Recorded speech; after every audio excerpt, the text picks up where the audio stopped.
Hey guys, glad you're here! I just got back from my vacation on the Strip, and let me tell you, I have never picked the worst place to stay in my life. And that includes the Quinta Inn, and they were always putting me in rooms that smell like cigarette smoke. For such a renowned vacation destination, I thought for sure there'd be more than just a handful of places to sleep, but there's only 5. 6 are wanted to enlist in the NCR to sleep in their barracks.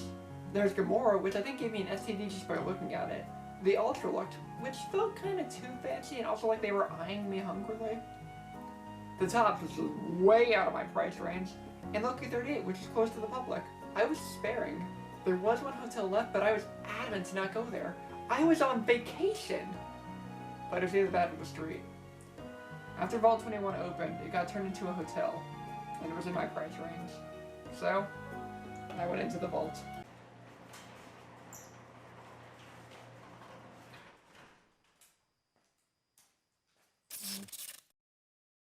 I'd love to start with a big thank you to Dr. Emily Ortel for cursing me with the knowledge that this hotel existed. I was ready to keep my back to the wall and enter the Ultralux, but when she told me how cheap this place was, I couldn't resist. I do admit it was kinda cool that it looked like they removed the vault door and used it for the sign.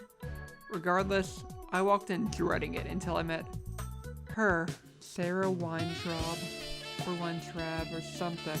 I don't know. Originally a resident of the vault, she now runs it as a hotel and gift shop as the last resident of the vault. Why is she the last resident of the vault? Well, that's a very stupid story that Sarah told me. I think. I heard bits and pieces, but I had my attention focused elsewhere. From what I gathered, Vault 21 was not necessarily a bad vault. It was still an experiment, but a relatively tame one, and as far as I know, no one died or even suffered due to the parameters. It was simple. The layout was perfectly symmetrical. All conflicts are resolved through gambling. Everyone has a fair chance, and the winner gets to solve any disputes. If it's a group, representatives are chosen, and the winner of the group makes the choice. Everyone is equal. There was never even talk of an overseer, nor do we see an overseer office. In 2274, Mr. House dialed up the vault and asked if they want to become citizens of New Vegas or continue living like savage cave dwellers. He asked, but based on everything I've heard about Mr. House, I feel like if they said no, Mr. House would have sent his security arms in to persuade them to say yes.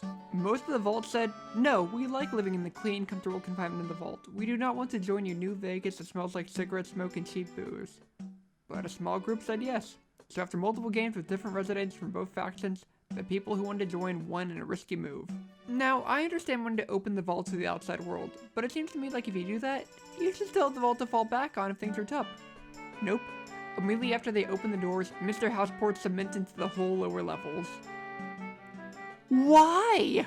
I don't understand why take away this huge clean vault that was actually intact. Vault 21 would have been a gold mine, and I really bet those who wanted to open up regretted it after seeing their home lost forever. Especially since becoming a resident of Vegas doesn't mean anything. He didn't offer them lodging or a job, just the offer. Members of the vault like Doc, Mulbutt, Mitchell had to simply leave and find a new home. He did pretty well for himself in Good Springs, but man is that town boring. I can only assume House's reasoning was that he didn't want a bunch of people running underground where he couldn't track them. Could have just sent one of his many security rounds to patrol. But no, he preferred concrete. House actually wanted to fill the whole thing with cement, but stopped just short of that due to Sarah and her whiny brother Sheldon, who wanted to turn the top level into a hotel. House saw the strategic value and considered cash flow for an authentic vault experience and acquiesced the request. Sarah stayed behind as caretaker, which I guess kinda makes her the overseer if Vault 21 had one. After I met her, she tried to sell some worthless souvenirs, but I was uninterested and told her as much. She lamented nobody really cared about most of the souvenirs except the vault suits. Then, she looked at me as if she had an idea. This was it. She was gonna make me go back into those death traps.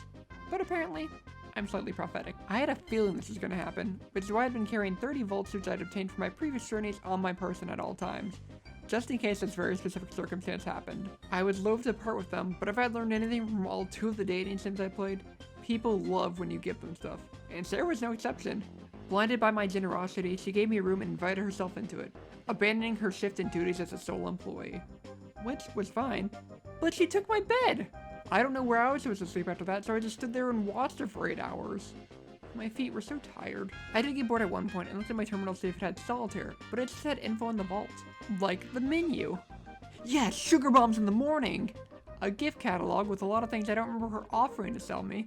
Guest services, which I'm 100% sure she never offered me.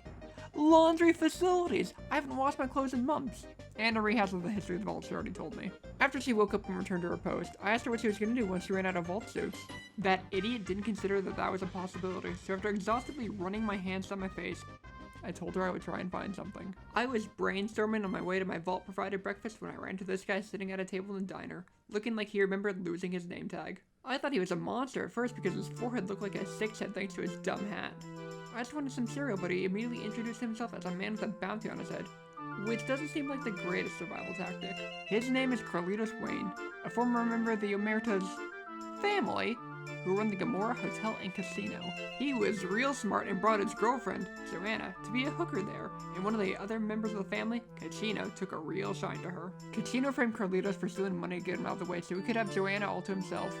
Now Carlitos is squatting in Vault 21. I told him if he let me eat my sugar bombs in peace, I would help him by talking to his girlfriend. I didn't plan to actually help, but as it turns out, vacationing on the strip wasn't all as cracked up to be if you don't plan on catching herpes or gambling. You know, the way to speedrun bankruptcy. That's how I found myself walking to the Gamora Hotel and Casino. Yep, that's the smell of gonorrhea in the air.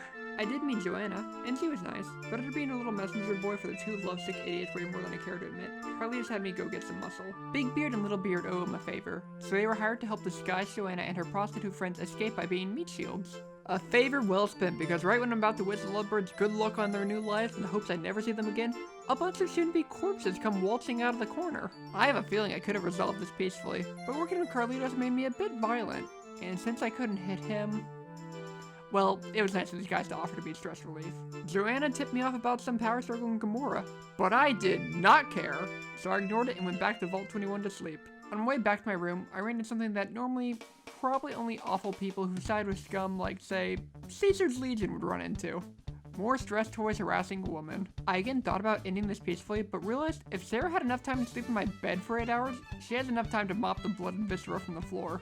Besides, gotten kinda good at killing these fools, and it's a shame to waste talent. I did later have a dream that she was valuable to Caesar's Legion, and that I was sent to save her, but the man who wanted me to save her tried to kill her. It was really weird. In the dream, he also confessed that she was giving info to a spy in the NCR that was a high-ranking member of the Legion, but that's just ridiculous. Back in the present, her life was saved by me, and she gave me no actual thanks. Winch. I paid for my room a full week in advance, so I went back to it without telling Sarah so she couldn't steal my bed. That way I had a place to have that dream and come up with a plan to get more vault suits. Then it hit me. Boomers! In my travels as a courier, I came across a group of people that said kids today have no work ethic, like I didn't just dodge a bunch of artillery fire to deliver a package to them. I guess I'm also no longer a kid by any stretch of the imagination. The boomers have modified vault suits that are kind of like leather jackets, and I thought those would be a suitable substitute. I went out to visit them, but unfortunately, like most boomers, these refused to die for the most part, and they wanted to keep their suits. The ones that did die required me to do some dangerous tasks to retrieve their clothes. But that's a story for another time. Sarah found this to be a suitable replacement. Still, I liked Sarah, so I decided to bring her any more vault suits I found. I still had several days paid for, so I decided to snoop around and see what I could find in the vault. I found a very familiar looking bulletin board, along with 3 very depressing letters. 2 that are probably going to lead to a divorce, or whatever people do here. And 1 that is a son giving his mom way too much information. Then, I struck gold! I broke into Sarah's room and found a snow globe.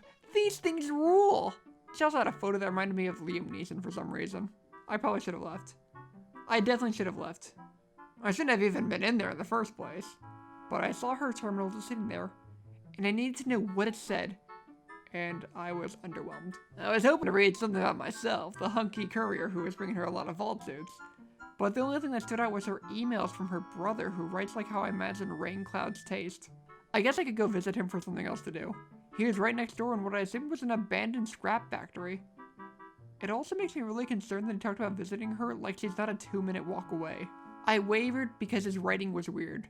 But in the end, I decided to take the initiative and go visit Sarah's brother after all. I should meet her family if I was going to marry her one day. And I learned he called himself Michelangelo, and he whined about not being inspired. I was ready to leave and give up on Sarah, but he offered me a camera to go take pictures of famous landmarks. I took his camera and decided I would not do his job.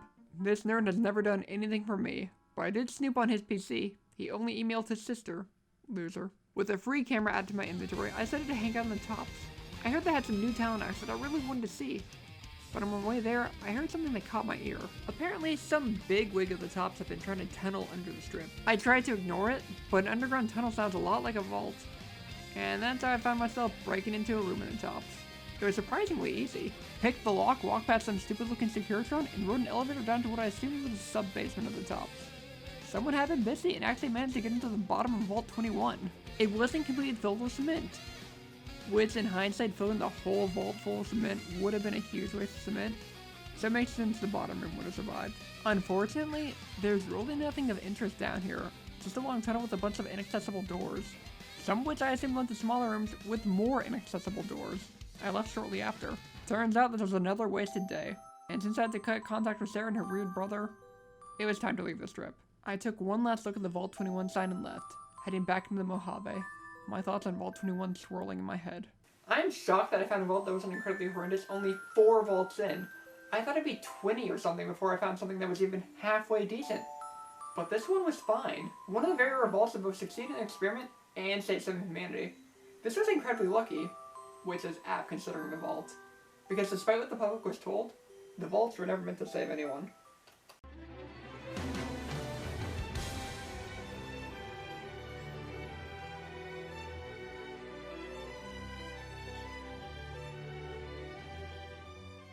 These headlines were brought to you by Vault 21.